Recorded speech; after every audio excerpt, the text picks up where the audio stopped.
Hello teacher, my name is Phong. I'm 7 years old. I'm from Vietnam. My name is English. Today I'm going to talk about the zoo. I go to the zoo.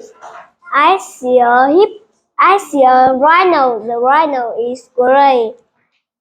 I see a lion. The lion is brown and orange. I see a panda. The panda is white and black. I see a tiger. The tiger is scary. I see a bear. The bear is brown. I see a hippo. The hippo is big. I see two zebras.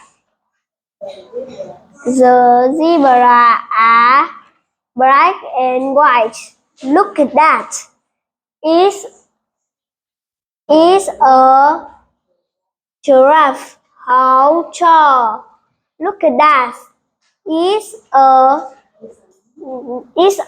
elephant. How big?